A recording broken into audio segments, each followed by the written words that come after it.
Hey, you got Keith here with AL13. Today we're going to install plank horizontal and vertical. We'll start this now. When you're putting long links on, always start with one screw at the bottom and one screw at the other end, because what'll happen is if you try and go up the wall as you're screwing and you're not square against the wall, it'll end up bowing outwards. So always top and bottom and then infill the inside of that. So what we did here is, if you notice, we've gone every 24 inches with our screw pattern. We do this for pull-out value, and you can find all these bulletins on our website. They're technical data sheets. You can also go to your engineer, your local engineer, and find out if you need any tighter patterns based on high wind loads and those kind of things. You can also call your local AL13 technical rep, and we'll be able to help you wherever we can. Because we have a wood substrate, we're going to be using our 1.5 inch screw, which is our wood fastener. It has an EPDM washer on there, so it gets sucked back into the hole to create water tightness. These are ceramic coated, so they are great for dissimilar metals, pressure treated wood, all those kind of things. So make sure you order the AL13 specified 1.5 inch screws for wood substrates. We also have a 0.75 inch screw for metal substrates, and we also have a concrete screw for concrete substrates. Just while he's getting set up, we have AL13 gloves. They're amazing. They stop your hands from getting all cut up. Make sure you use them. They're in the install kit. One of the videos, you'll see what's in an install kit. Make sure you get the gloves. They're great. So now we're going to start doing our horizontals. So in the horizontal sections, we segment our back plates on this type of construction because we want water to egress. Our system is a pressure equalized rain screen tested system. We need to make sure that we're so many inches away from each other and so much gap between. So basically how it works is 20% of any horizontal sections can touch the wall only. 80% has to be free, and it has to be 10 mil away from the wall. We've pre-cut a bunch of these back plates, and this is where we introduce our new universal back plate. As you can see, we used to have two back plates. Now we have one back plate serving all purposes.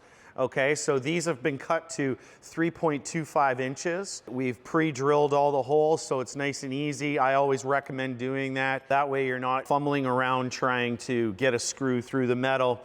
We all know how hard that is. So we recommend pre-drill, just slightly bigger than the screw, so we get right into the substrate right away. Okay, so we're going to start installing these. Andre, let's do the bottom course first, sure. Okay? We've obviously pre-built this wall just to make this a little bit faster, and it's not that complicated. It took us a couple hours. What I would recommend always is using a laser level. These things come in so handy. You know, you could use a level as well if you like, but a laser level just makes things a lot easier. You don't have to chalk lines and everything. So we've put a Tyvek on here, but reversed it so everybody can see what we're doing. So always make sure that the ball on the top is right in the center. If it isn't, then you know that you're not level. These are usually like self-leveling, so it's usually pretty easy. Just always check and make sure, or else you won't end up with a straight line. Starting the system is key. If you're not starting off level, you're not going to end up being level on the wall. So we're going to measure 4 inches down, and that's where we've set everything up. So Andre's got it all ready to go. We're going to start doing that, and we'll just continue on.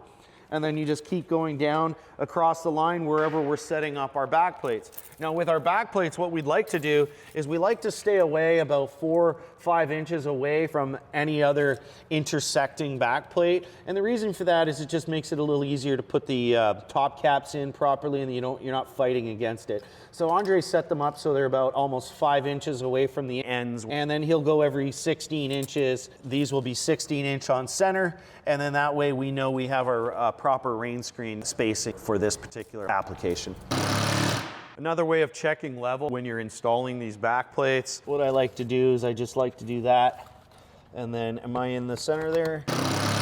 So what we're doing right now is we're just kind of laying out the wall, and we're going to pretend that there's a door right here. We don't have a door obviously, but there's a door here in our minds, and Lucian's going to put door there.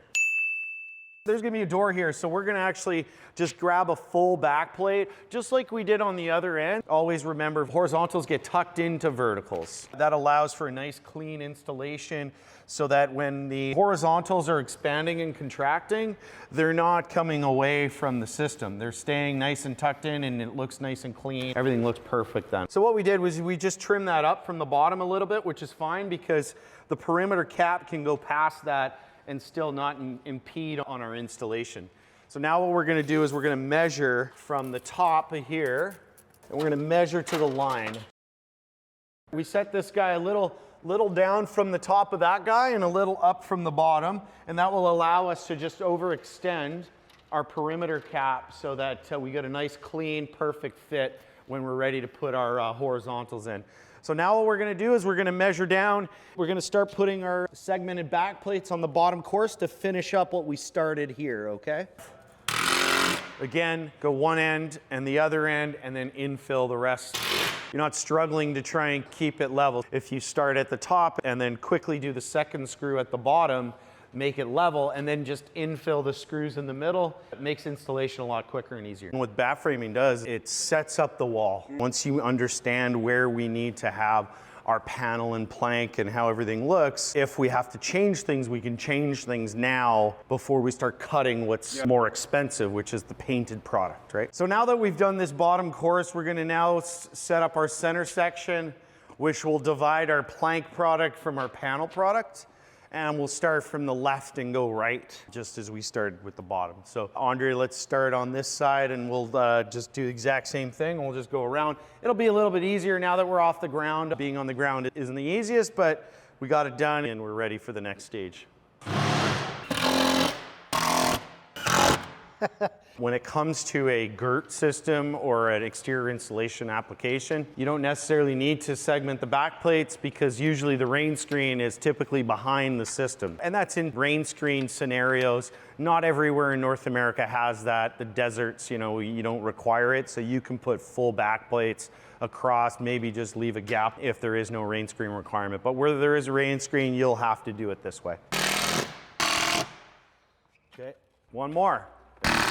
So as you can see, we left it about 4 or 5 inches away from the intersecting edge. Now that we're done back framing the plank areas, which is we're gonna have plank here and plank here, we can now actually start installing. We're gonna start with horizontal planks in this section, and we're gonna start by putting a bottom course here, which is our flat cap perimeter or flat cap. In most scenarios, if you're using a flat cap and not the perimeter, most people will put a bug screen behind here first and then install these on top of that. And that's obviously for bugs so they don't come in and create nests. So there are different options of bug screens that you can purchase.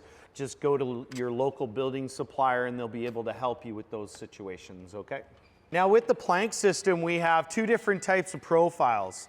We have a 4-inch profile or a 6-inch profile. Okay, they work together. I've seen some projects where they stagger the different profiles and make it look really cool. Obviously, sometimes they're vertical, sometimes they're horizontal. We have beautiful colors. This particular color is light European cherry, very popular. We have cherry, maple, oak. We've got lots of colors. Anyways, just reach out to your local territory manager or building supply where we sell from, and they'll be able to help you with that. Or just go to al13.com and you'll figure that out. One thing I wanted to mention, our profile is we call it an eased edge or a nickel slot. Instead of a V-groove, we have a bit of a gap there. So this is a nickel slot or an eased edge.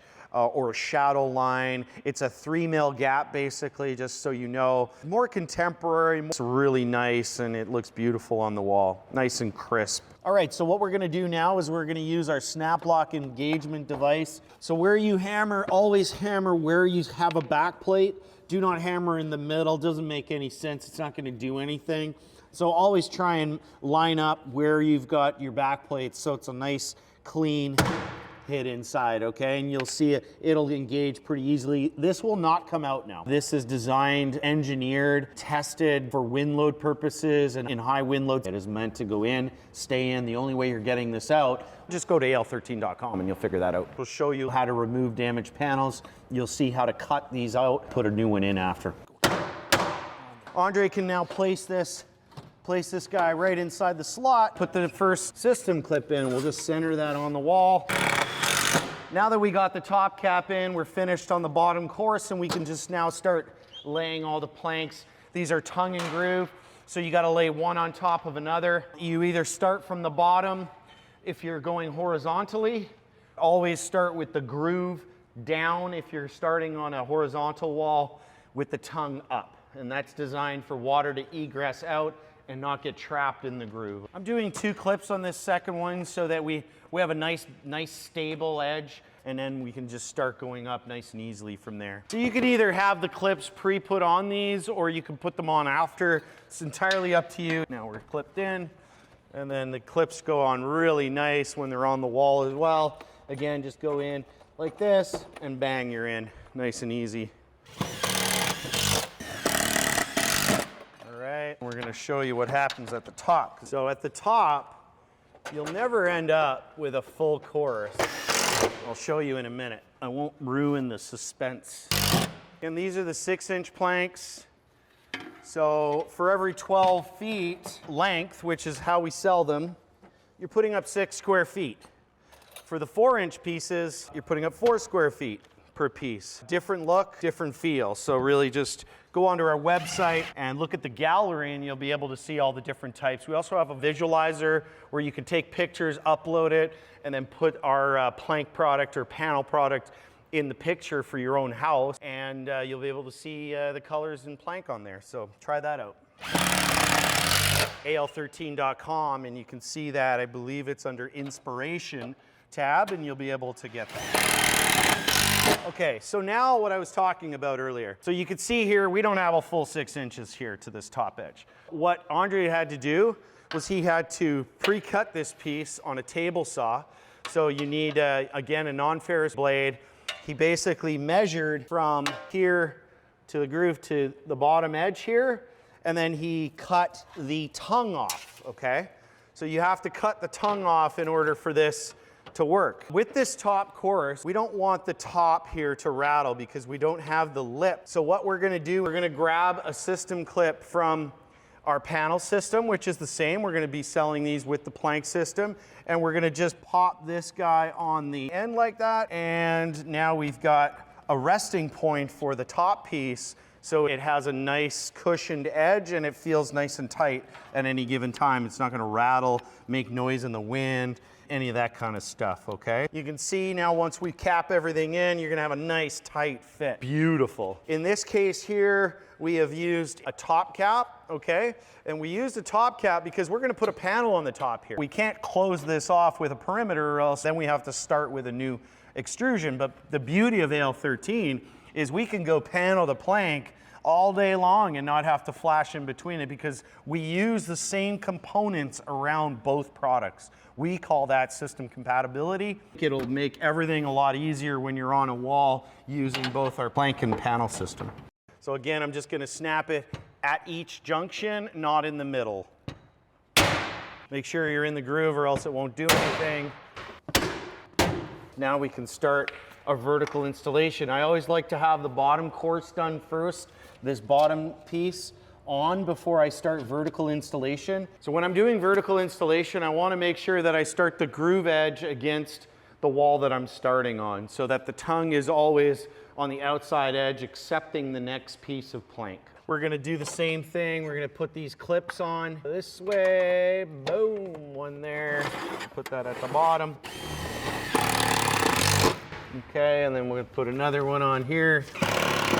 We want to just get it on nice and level, and bang bang, nice and easy. I'm going to clip, and we're going to screw that guy in. Beautiful. I'm going to clip.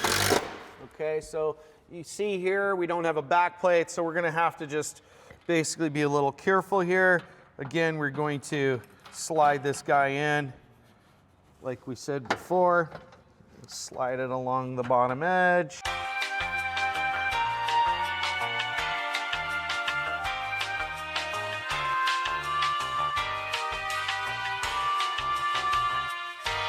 We've got the same scenario here as we did over here. on our horizontal, okay? We have to trim this piece back. Remember, we have a door here, okay? We pretended there's a door. We don't have a door, but there's a door here.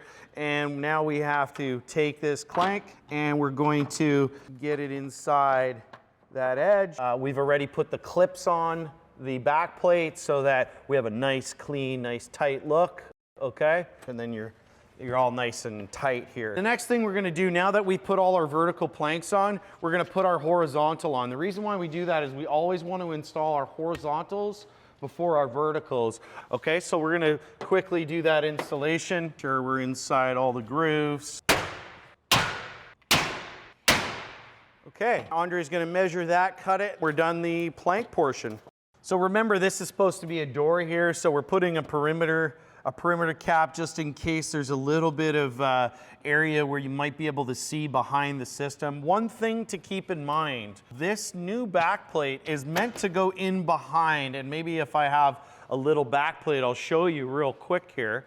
It's not meant for this leg to sit on top. It's meant for the leg to go on the side. So you see how the leg is on the outside of where our system clip goes onto typically. So keep that in mind when you're against a window or a door. Let's say this is the edge of our door. You do not want this to be tight against there. You need to leave a little gap, enough gap for this flange to stick in between the door. Technically, the gap is going to be a 2 mil gap. That isn't for every situation. Situation where you have to use backer rod and caulking, please reference your design by the architect or the engineer. Reference that first and then do your adjustment based on what kind of backer rod or caulking is required. So I always like to start the hammering in at the top, because now if you start at the bottom and then you end up here, you're not going to slide this. So let's start at the top where it's most crucial and make sure that we get it perfect. So now we're nice and level, and then he can continue down the wall. And there we go. Now we've completed our horizontal and our vertical plank installation. The only thing left is our outside corner, which we're gonna finish after we do the ACM panel. But for plank system, vertical and horizontal, that's all you gotta do.